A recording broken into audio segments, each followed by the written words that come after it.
Ang kakalikutin po natin ngayon ay Epson L3120.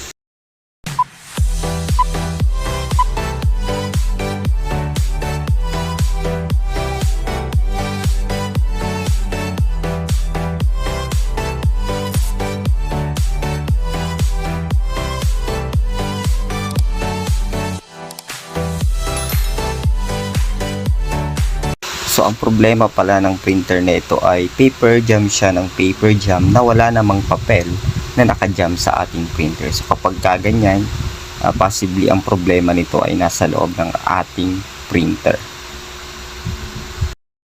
So disclaimer lang pala sa malulupit natin dyan mga technician, hindi po ako isang professional na technician ng printer. Ako po ay likas lang talaga na mahilig mag DIY. So, gusto ko lang i-share sa inyo yung mga kunting kaalaman ko sa pagto-troubleshoot ng printer. So, by the way, sa pagbukas pala ng ating printer, ang need lang natin ay isang malaking screwdriver, isang maliit na screwdriver para sa maliit na screw, at kailangan din natin mag-provide ng panungkit. And, tandaan nyo po na marami po itong maliliit na pyesa. So, kaya, ingatan nyo na wag itong mawala. So kung medyo kayo makakalimutin sa pagbukas ng inyong printer, pwede nyo po itong picturean para kung sakaling may malimutan kayo sa pagbabalik ay meron kayong babalikan. Isa sa mga sanhi na maaaring magdulot ng paper jam sa ating printer ay ang mga dumi na namuo sa ating printer or na build up. So kaya kasama sa ating objective sa pagbukas ng printer maliban sa i-check ang mga pyesa nito kung may mga na-disconnect ay ang paglilinis na rin ng loob ng ating printer. So as you can see yan, no, madumi yung loob kaya baka siguro yan yung nagiging cause ng ating paper jam. So hanap lamang tayo ng pwede natin ipunas, linisan natin ito. So pamunas lang yung available sa akin, wala na akong pang-brush. Mas maganda sana kung mayroon kayong lumang paintbrush, o mas maganda kung bago para mas malinis siya.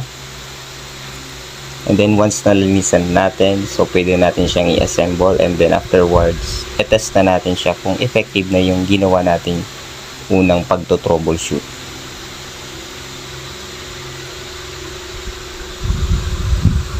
Sa pagbabalik pala ng mga pyesa ng ating printer, so huwag kayong mag-alala kasi meron naman po yung mga guide kung saan sila ipapasok. So kaya tandaan nyo lamang kung ano yung mga tinanggal nyo at saan sila banda nakalagay, if either left side or right side.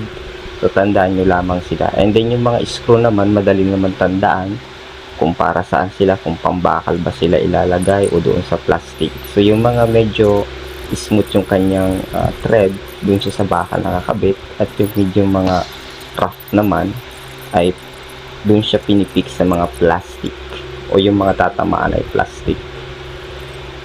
So, kaya hindi naman siya nakakatakot palikutin. So tandaan nyo lamang kasi pag may sumobrang screw dyan, ibulusan nyo na lang para kung sakali sa soda pagbukas nyo, may babalik nyo kung makita nyo kung saan nyo siya tinanggal. So para maiwasan yung mga ganong pangyayari, sabi ko nga, picturean nyo siya para makita nyo kung ano yung original na position niya. So bali pinas forward ko na yung pagkakabit kasi medyo mabagal yung proseso ng pagkakabit talaga niyan kasi medyo maliliit yung pyesa. So maselan, kagaya niyan, pagbabalik ng spring na sinusungkit natin dito sa may malapit sa kanyang ruler. Yan. Ingatan nyo yun. And then ingatan nyo din pala yung pagbabalik ng mga flex cable natin. Dahan-dahan lang pagpasok nyo sa kanyang mga lagayan. So at this point, nabalik ko na yung mga pyesa. So itetest ko na siya kung naging effective ba yung unang ginawa natin sa pag-troubleshoot ng paper jam problem niya. So kung makikita nyo, gumagalaw na yung kanyang print head.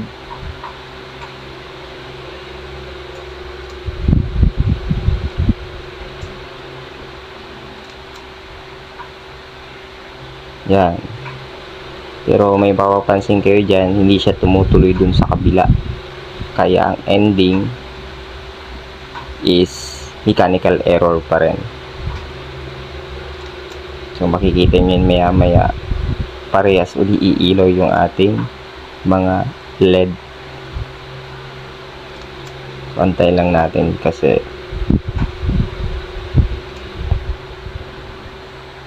yun, umilaw na siya pareho. So may problema. So pagka ganyan, ibang strategy naman yung gagawin natin. So since bumabangga yung ating printhead, so kailangan natin uli baklasin yung printhead natin para mas masipat natin kung ano ba yung bumabangga. Yan. Yan. Sinusubukan ko siyang iusod, talagang ayaw niya tumuloy. So sa ganyang posisyon, mas maganda na baklasin na lang natin siya ulit para mas makita natin. Yan. Kung makikita nyo, doon sa may bandang ibaba niya, so nagkaka-ink. Ibig sabihin, parang bumabangga yung kanyang printhead doon sa bandang yun. So yan, hindi ko na pinakita yung pagbaklas. So binaklas ko na siya ng tuluyan para mahugot ko yung printhead rather, para mas masipat ko kung alin ba talaga yung bumabangga sa kanya.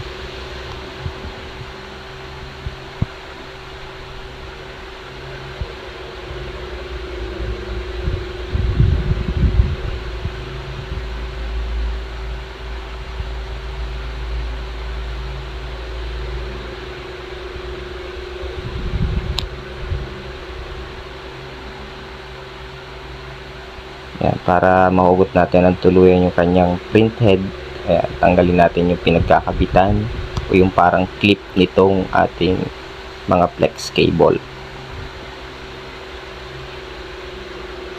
So, dandahanin nyo lang, sungkitin nyo. Yan, natanggal na siya.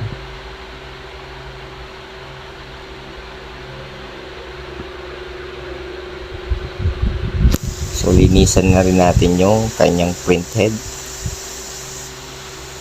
Punasan nyo lang. So mas magandang pamunas po dyan is malinis na tela, or po pwede namang wipes, bulak with alcohol. Mas maganda po yun para siguradong mas malinis yung ating printhead.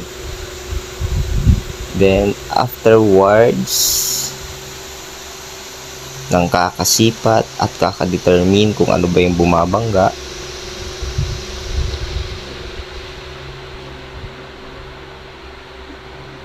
yan,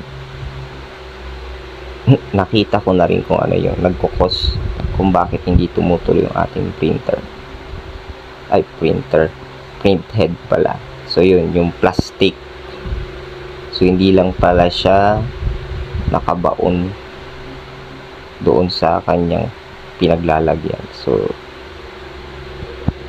yan, iuusod lang natin siya pababa para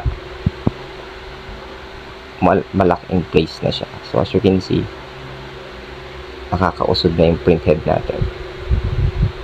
So yan, babalik na natin uli yung kanyang printhead and assemble na uli, back to square one. Then after that, ito-test na natin siya kung gumagana na.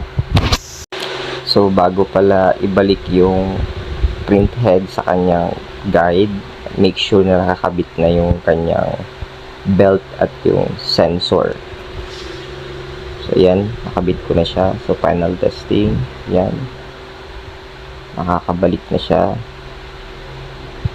freely in both sides. At kung papansin nyo, steady na rin yung green light niya. So hindi na rin umilaw yung kanyang red light. So time to test na kung magpiprint na siya. Yan, magpiprint na siya. Solve na ang ating problem sa paper jam.